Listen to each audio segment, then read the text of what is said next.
एक link Twitter पर आपको पोस्ट किया था, किसी ने मुझे फॉरवर्ड किया था, मैं टीवी बहुत कम देखती हूँ, तो उसमें सुधीर चौधरी जी का वो वीडियो था, आपने देख लिया होगा। पीयूष गोयल जी ने उसको रीट्वीट किया है, कई लाख लोगों ने देखा है, कई हजार लोगों ने उसको ट्वीट किया है।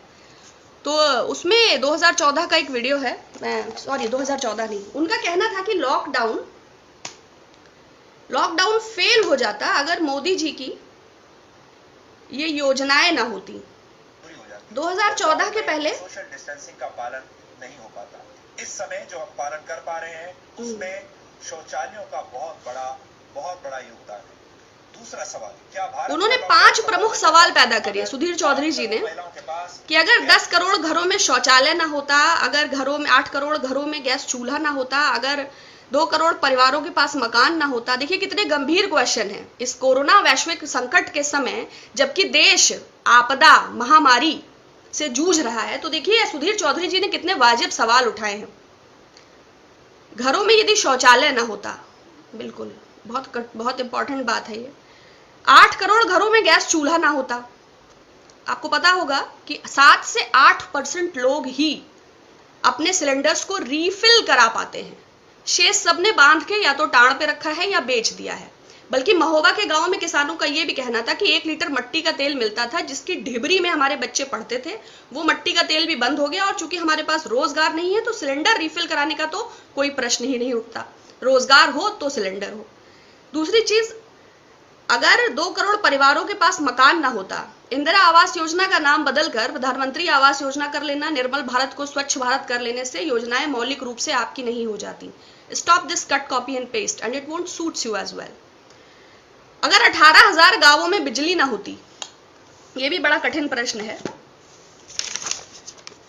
6,28,221 गांव हैं भारत में, उसमें से 18,000 गांवों में मोदी जी ने बिजली पहुंचाई है और सुधीर चौधरी जी आप तक पहुंचा रहे हैं। एक्चुअली मुझे लगता है 2014 के पहले सुधीर चौधरी जी के घर में शौचालय भी नहीं था। बड़ी मुश्किल से जंगल से लकड़ी काट के लाते थे, फिर माँ चूल्हे पर रोटी पकाती थी, फिर ये पैदल, सड़कें भी नहीं थी तो पैदल 2.5 कोस चल के, नदी पार करके, नाव से, फिर बैलगाड़ी पे बैठ के पत्रकारिता के संस्थान में जाते थे। फिर वहां पे बंक किया या क्या किया कि पत्रकारिता का कोर्स तो पूरा हो गया, किंतु मानवता और नैतिकता वहीं पर छूट गई। तो जो डेटा दिया है इन्होंने, बैंक का भी दिया है। जनधन खाते कुल कितने खुले हैं?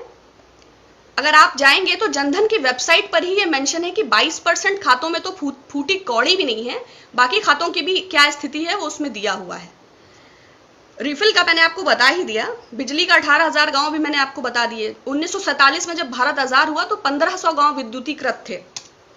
अगर चौधरी जी का बस चले तो थॉमस एल्वा एडिसन और माइकल फैराडे विद्युत के आविष्कार से भी मोदी जी को जोड़ दें कि नील आर्मस्ट्रांग ने पहला पांव नहीं रखा था, वो तो मोदी जी पहले चंद्रमा पे चढ़े थे। अगर चौधरी जी का बस चले तो वास्को डिगामा ने समुद्री मार्ग की खोज नहीं की थी, वो भी मोदी जी ने ही की थी। तो 2014 के पहले कोई बुनियादी सुविधाएं नहीं थी। तो 23 करोड़ लोगों के, हाँ, बैंक खाते भी मैंने आपको बता दिया।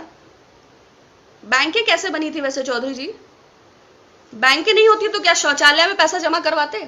एक आरटीआई के मुताबिक 2014 से अब तक 26 सरकारी बैंकों की 90 शाखाएं बंद हो गई हैं।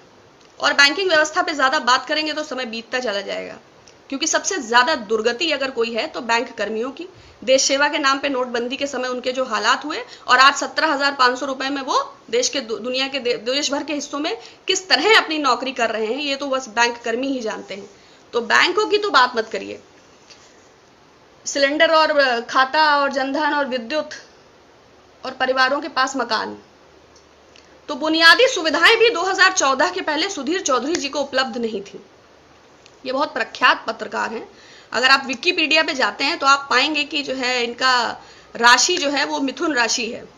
नक्षत्र और नक्षत्र के पद और गोत्र इन्होंने मेंशन नहीं किया है, और चूंकि अब विकिपीडिया अकाउंट एडिट हो सकता है अपने हाथों से, तो कुछ उसमें महत्वपूर्ण बातें मिस हो गई। इनका एक गौरवशाली अतीत है।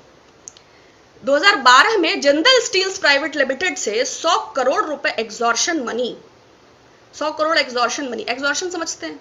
रंगदारी, यू अंडरस्टैंड? अवैध वसूली। तो 100 crore extortion money Jindal steels से जब मांगा गया तो स्टिंग ऑपरेशन के दौरान इन पर केस फाइल हुआ और ये 14 दिन के रिमांड पे तिहाड़ जेल चले गए। अब ऑब्वियस सी बात है कि पत्रकारिता, वो भी बिना नैतिकता, बिना मानवता, और फिर तिहाड़ का 14 दिन का एक्सपीरियंस, तो इन्होंने बहुत तरक्की किया। निकले तो थोड़ा मानसिक रूप से असंतुलन होना स्वाभाविक था, वो इनकी पत्रकारिता में भी दिखता रहता है।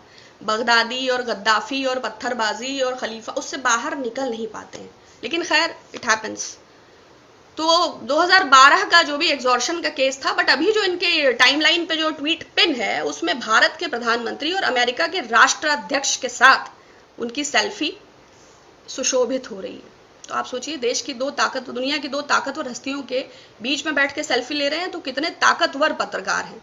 अब इतनी ताकत रहेगी तो मानवता और मूल्य और नैतिकता और पत्रकारिता और चाटुकारिता, इसमें भेद भी समझ नहीं आएगा।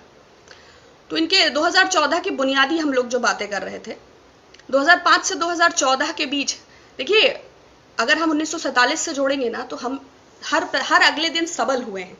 ये बात अलग है कि शायद विज्ञापन उतना नहीं हुआ है, लोगों तक चीजों को पहुंचाने के लिए बहुत प्रयास किया गया है। आज 80 करोड़ भारतवासी खाद्य सुरक्षा कानून के अंतर्गत राशन वितरण प्रणाली में ही अपनी भूख मिटा रहे हैं। लेकिन सुधीर चौधरी जी, 2014 के पहले ना शौचालय था, ना सिलेंडर था, ना उनके घर में बिजली था, ना उनके घर में सड़क था। तो वो किस प्रकार, मैंने बताया ना, वो जंगल से लकड़ी काट के लाते थे, फिर माँ भोजन बनाती थी, फिर वो पैदल 6 कोस जाते थे, फिर नाव पे बैठते थे, फिर पत्रकारिता के संस्थान जाते थे, फिर बैलगाड़ी से लौट के आते थे। तो जो है, अब उनको बुनियादी संस्थाओं का ज्ञान ही नहीं है। लेकिन खैर, उनके अनुसार मोदी जी 6 बरस से लॉकडाउन और कोरोना की तैयारी कर रहे थे, और सोशल डिस्टेंसिंग और आइसोलेशन इसलिए बहुत बेहतर फॉलो